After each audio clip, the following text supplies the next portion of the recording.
my 1985 AE86. It's the chassis name that everybody knows to love. Toyota Corolla. It is the hatchback version. They made the hatch and the coupe.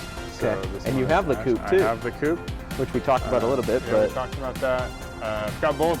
It's kind of cool having both body styles. In fact, I go back and forth. A lot of times I'm more partial to the coupe, which is kind of against the grain of what everybody loves the hatch. So. Well, I'll make a judgment call for you when we film the coupe. All right. I'll make a final decision on which one, coupe versus hatch, I like better. Cool. But this one's pretty cool. I honestly, it was hard for me to choose. Yeah. So I just kind of picked one. It's hard for me to choose too, which is why it's great to have both of them. Yeah. So that when I want to go for a drive, I can just choose whatever I want to drive. And So how long have you had this one? I've had this car since 2018. So. Okay. That's a pretty long time. Yeah. Keep a car. Yeah. What does that put us at? 6 years? 6 years, yeah. The longest I ever owned a car was 7. So we're coming up on this car surpassing that. What does it have for a motor? So this has the 4AG 16 valve motor that came stock in the GTS trim. Okay. Yep. And the dirty little secret to this car is it started life as an SR5, which is... it's like the 4Runner. Yep. But the crazy thing about Toyota is SR5 is, it's like a cool upgrade on most Toyotas. Yeah. And they made it really confusing because if you get the SR5, like, oh, cool, I got the SR5 package. I got, you know, whatever upgrades come with that. But with the Corolla, the SR5 was like the lowest economy base thing you could get in America. Okay. So it had a single overhead cam carbureted motor that made about half the horsepower of this, which isn't saying much because this only came out around 100 horsepower out of the factory.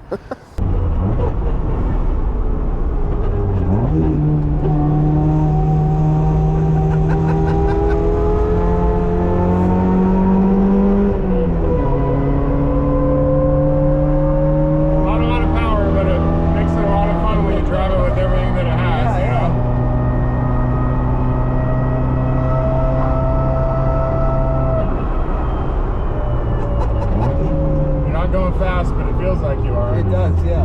That's what most cars from the 80s feel like that, I think. Exactly. And with that, then you end up getting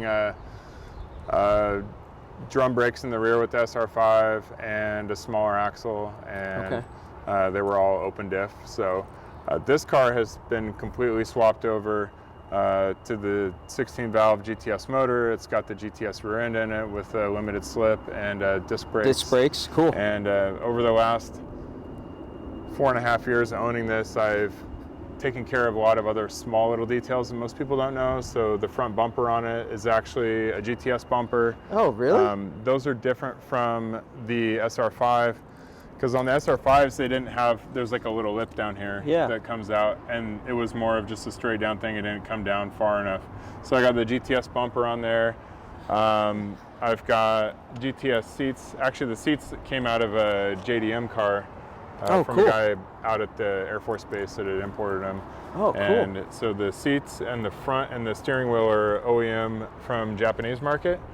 Nice. And then I now have a GTS rear seat, which is a lot more awesome than the SR5. So you'll see it on the video when you actually show some of the interior, but basically the rear seat is almost like kind of reminds me of like a little cafe bench where it all kind of wraps around smooth. But on the SR5, it was just kind of a flat back, and then you had a flat door card. Gotcha. And because of that, the rear wheel well is actually kind of exposed to the rear passengers, so it just doesn't look as clean. So I've kind of taken care of all the little bits that I didn't have when I originally bought this car that were GTS, just to kind of complete that that change. So, what else would you do to it or have on the list to do?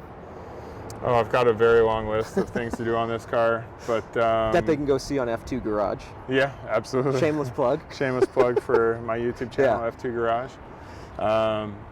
Yeah, just so many things, just little things to refine it. It looks great from the outside. That was kind of one of the things that was important to me after a couple of years of ownership. It was what I call 50 shades of gray. So it was originally a silver car, but it had some primer panels on it and clear coat fade, and it was just many different colors of gray. So did you wrap it yourself? I did not wrap it. I've got a great friend that does it professionally, and you can shameless plug him if you want to.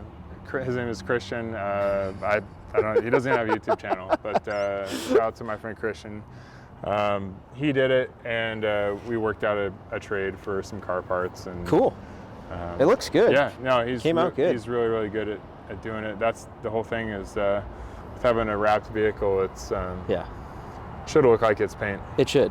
Now, what about these wheels? Are these the SR5 wheels, or are these? These wheels are an OEM Toyota wheel off of the Mark II Celica Supra.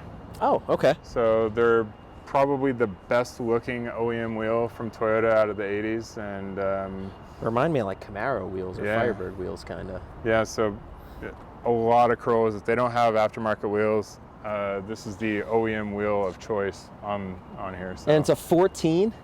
It's a 14, yep. Like 14 by 7 or 7.5. Actually has it stamped on the wheel. Yeah, by 7. That's wild. And it's a -8 offset, so it's pretty good specs for a factory wheel, and they look great. On a Actually, the 185. wheel that they look most like that people get confused with is the old Mitsubishi Starion or Dodge Conquest. yeah. They had a very similar wheel, but it was a 5-lug, I believe. Interesting. I mean, there's got to be a ton of them around too, because originally these were their like commute. You know, you go into an office, Yeah. like this is the car you should buy to commute to work, right? Right. And I mean, you'd that's think how I there'd be a got. ton of 'em, right? That's how I got my first one. Was from Yeah, my from a coworker guy- that decided as a commuter. But I mean, they're old. They took a ton of popularity with drifting in the late '90s, early 2000s. So a lot of them got crashed. Yeah. I imagine Cash for Clunkers probably swooped up a bunch of them too. Cars for Kids. Have you ever heard of that one? I haven't heard of Cars for Kids. That's an East Coast one, Yeah, man. Cash for Clunkers was that nationwide deal, Yep. and Yep. it swallowed up a lot of really cool cars, unfortunately. But there's not, I mean, respectively, there's still a fair amount of them out there, but I mean, I know everybody in town that has them. I'm the person that's put on 86 Day on August 6th for the last 3 years. And we have like 8 to 10 that come out. Cool. And That's few I other mean, pe- that's for first of all, we should clarify for Boise. for Boise, that's it's a lot huge. of cars. It's huge. Because Yeah. if we get an S2000 day together, it's like 6 to 10 of us, Yeah. or And any car. Really. Guaranteed there's more S2000s in town than these two. There probably are, but 6 Yeah. to 10 would show Yeah. up.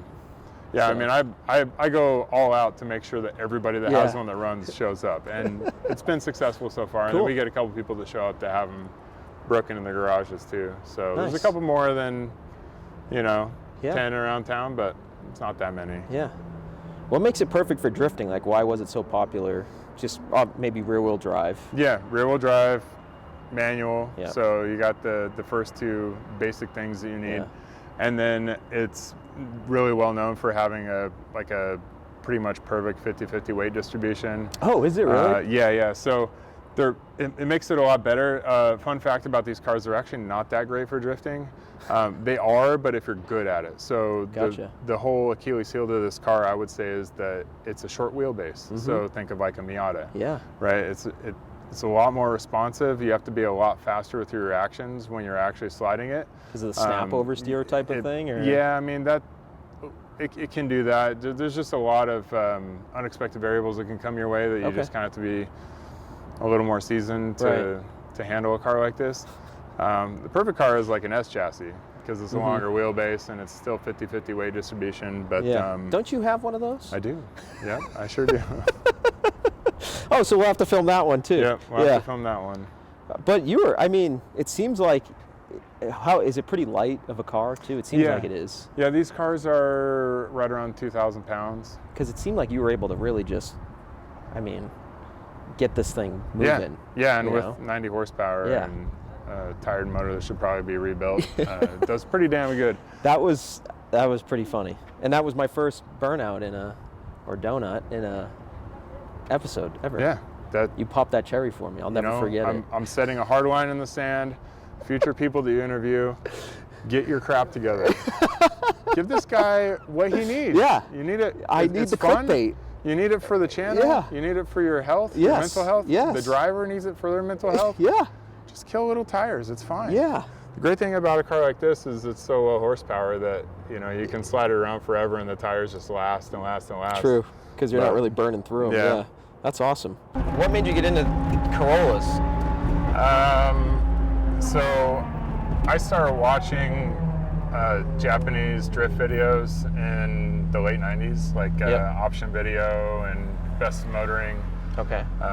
Back when it was early internet days, I didn't even know what the videos were I was watching. I somehow just found them. And were they in started Japanese too? Yeah, you had no idea what they were saying. So I initially fell in love with S chassis, and I kept seeing these cars, and I had no idea what they were, because if you see the 86, they rarely ever have any sort of identifying badging on them.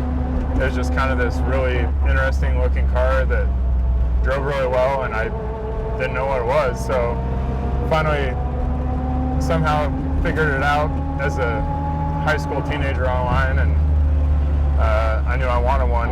And then in 2003 I got my first 240SX, and then a few months later I got my first 86, which was actually also yellow, but it was a factory yellow, and that was from a guy that I worked at Micron with at the time. Oh, cool. He was probably in his mid-40s at the time, and it was just his daily driver. Yeah. And when he told me that he got a new car, I begged him to sell me this car. And I don't think for the life of him he understood why I wanted it so bad. And he was more than agreeable to do it. He asked me for $500 for a completely stock, very well running Corolla, and that was kind of the start of my path into S chassis and 86 ownership. The community is really, really awesome, at least in my experience, and I think it may vary for some people. I've been in the community with this car for over 20 years now, and I've made a lot of really great friends. When you start to really ingrain yourself with other people that own these cars, a lot of them will take care of you because they want to see these cars continue to go on the road instead of sit around. So people that need parts, you're not going to get just totally gouged. Right. There's people out there that are doing that for sure. I mean, you'll see that everywhere, but for the most part, the community is very, very supportive when it comes to information and part sharing and all that stuff. That's awesome. Where do you think these cars will go? Do you think they'll become more popular, more desirable, or just kind of stay where they are? I don't think there's any going back with these. They're just getting harder to find. There's more attention, especially with social media now. Everybody wants one, seems like. And they're not easy to find. So yeah, I think, these cars are going to go down as one of the best classic Japanese cars out there. It's not a biased opinion. I think that's a fact. But you know, they still got some road ahead of them. Yeah, definitely. I think the nostalgia is what did it. From I felt like when I got in this car, I was transported to every family member's car I was in as a child. Oh, definitely. Because I was born in '92, so you know, most of my family had cars between like '86 and '90 at that point, probably, or '82 and '92. So it was to get into the inside of one of these and just sit in it, and like the way the seatbelts buckle and just the vents and everything is so nostalgic. I was like transported back to like back in the day, my mom's older BMWs, or like my aunt had this Oldsmobile 2-door, I think it was the Cutlass, but it was like the crappy one they did in like the late 80s. So I think that was really cool for me to get in this, and I don't know any, like, as part of this channel, I try not to do a ton of research beforehand. And I'm okay if I ask a stupid question, because there might be somebody out there that doesn't know the answer to that, so I'll take the brunt of it. Definitely. And I could Google and know everything about the car before I came here. But I really didn't know much about these, and when I saw you down here that day with your coupe, I had seen you on Instagram before, and I was just like, oh, those are really cool. Those would be interesting to learn more about. And so I have a sheet where I keep everybody kind of listed that I find. And when I saw you down, I was like, okay, I got to definitely hit him up and do an episode, because I just really wanted to learn more about these and why people like them or love them. You know, like any car I kind of do. So. Well, I'm assuming after riding around in a little bit, you totally understand why people 100%. like it now. Yeah, 100%. And again, the only one to do a donut. So the Corolla is technically the best car on my channel so far. All right, I'll take it. At this point. Got a Viper on there. We got a Viper. Yeah, you're Oh! Fuck, dude.